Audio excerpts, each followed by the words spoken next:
Hello friends, आपका स्वागत है हमारे चैनल में। मिडिल ईस्ट एक ऐसा रीजन जो एनर्जी, रिलीजन और जियोपॉलिटिक्स के मामले में दुनिया का सबसे ज्यादा कॉम्प्लेक्स एरिया में आता है और अब तक इस रीजन में अमेरिका का एब्सोल्यूट कंट्रोल रहा है। Military bases, arm deals, oil diplomacy, सब कुछ यूएस के हाथों में था, लेकिन अब तस्वीर बदल रही है। अचानक चाइना ने डिप्लोमेसी के एरिया में कदम रखा है। सऊदी अरेबिया और ईरान जैसे एनिमीज के बीच पीस डील करवाकर। तो सवाल ये है कि क्या चाइना सच में मिडिल ईस्ट में यूएसए का रिप्लेसमेंट बन रहा है या फिर ये बस एक लिमिटेड डिप्लोमेटिक मूव है? समझेंगे आज के इस वीडियो में।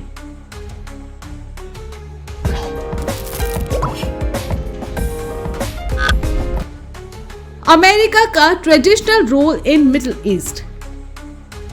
सेकेंड वर्ल्ड वॉर के बाद से ही अमेरिका मिडिल ईस्ट का डोमिनेंट प्लेयर रहा है। अमेरिका यहाँ पर ऑयल के बदले में सिक्योरिटी गारंटी देता था और आर्म्स, मिलिट्री बेसिस और टेक्नोलॉजी के जरिए अपने अलायंस जैसे सऊदी अरेबिया, इजराइल, यूएई के साथ स्ट्रॉन्ग रिलेशन बनाए रखता था। अमेरिका ने रीजन में कई मेजर कॉन्फ्लिक्ट में डायरेक्ट या इनडायरेक्ट रोल प्ले किया, जैसे gulf war, Iraq invention, Syria का सिविल वॉर और इजराइल पैलेस्टाइन कॉन्फ्लिक्ट। लेकिन टाइम के साथ साथ यूएस का इमेज रीजन में बेस्ड और सेल्फ इंटरेस्टेड सुपर पावर का बन गया। अरब स्प्रिंग के बाद और अफगानिस्तान विड्रॉल के बाद यूएस की क्रेडिबिलिटी डिक्लाइन होने लगी। चाइना के साइलेंट एंट्री, बिग सरप्राइज।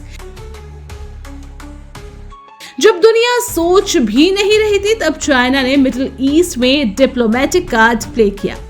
2023 में बेजिंग ने एक हिस्टोरिक काम किया। सऊदी अरेबिया और ईरान के बीच पीस एग्रीमेंट करा दिया, जो कि दोनों शिया सुन्नी पावर्स डिकेड से एनिमीज थे।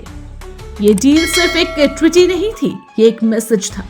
अब पीस सिर्फ वेस्ट नहीं लाता, चाइना भी मीडिएटर बन सकता है। पहली बार मिडिल ईस्ट के एक कोर कॉन्फ्लिक्ट में अमेरिका नहीं बल्कि चाइना पीस ब्रोकर बनकर सामने आया और ये मोमेंट जियोपॉलिटिकल का एक टर्निंग पॉइंट था। चाइना का इंटरेस्ट सिर्फ पीस नहीं, पावर भी। लोगों को लगता है कि चाइना बस बिजनेस करता है, लेकिन मिडिल ईस्ट में उसका एजेंडा मल्टी लेयर्ड है। सबसे पहला मोटिव है एनर्जी सिक्योरिटी। चाइना का large portion of oil gulf countries specially Saudi से आता है। दूसरा मोटिव है BRI, belt and road initiative के प्रोजेक्ट्स को मिडिल ईस्ट तक ले जाना, पोर्ट्स, पाइपलाइन, हाईवे। और तीसरा मोटिव और सबसे सबटाइल है डिप्लोमेटिक ट्रस्ट बिल्ड करना, जो अमेरिका ने लूज कर दिया। चाइना नॉन इंटरफेरेंस की पॉलिसी फॉलो करता है, यानी वो किसी कंट्री के इंटरनल पॉलिटिक्स में घुसने का दिखावा नहीं करता। ये नैरेटिव अरब कंट्रीज को अट्रैक्ट करता है, जहां ऑथोरिटेरियन रिगमेज को क्रिटिसिज्म पसंद नहीं। अमेरिका की पोजीशन कमजोर क्यों हो रही है? यूएस ने काफी सालों तक मिडिल ईस्ट में मिलिट्री से लेकर मीडिया तक का कंट्रोल बनाए रखा था, लेकिन अब रीजनल कंट्रीज अपनी सोवर्जिनिटी असर्ट करना चाहते हैं।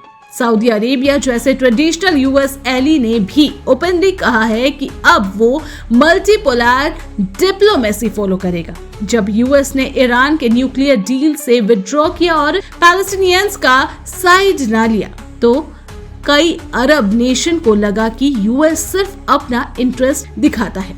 इस गैप को चाइना स्मार्टली फिल कर रहा है। वो डेवलपमेंट की लैंग्वेज में बात करता है और किसी को डायरेक्ट लेक्चर नहीं देता।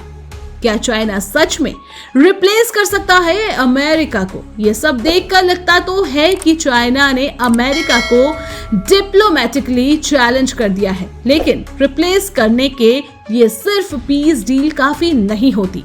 अमेरिका के पास अब भी रीजन में military bases, defence technology, intelligence network और कल्चरल इन्फ्लुएंस है, जिससे बीट करना इजी नहीं।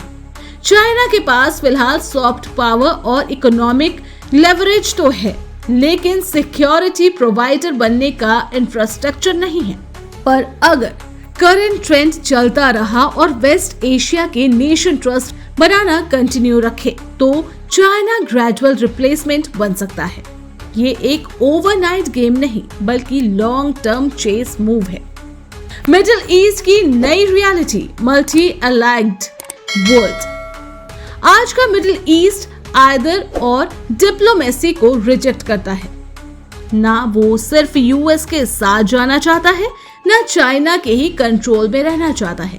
सऊदी अरेबिया, यूएई, कतर जैसे नेशन अब मल्टी अलाइनमेंट मॉडल फॉलो करता है, जहां वो सभी बड़े पावर से रिलेशनशिप मेंटेन करता है अपने नेशनल इंटरेस्ट के लिए। इस शिफ्ट का बेनिफिट चाइना को ज्यादा मिल रहा है क्योंकि वो अल्टरनेटिव मॉडल बनकर उभर रहा है, जिसमें डेवलपमेंट, नो लेक्चर और फास्ट डिलीवरी फोकस में है।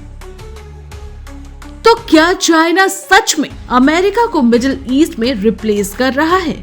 हो सकता है कि मिलिट्री लेवल पर भी नहीं, लेकिन डिप्लोमेटिक और इकोनॉमी लेवल पर चाइना ने ऑलरेडी अपना प्रेजेंस फील करवा दिया है।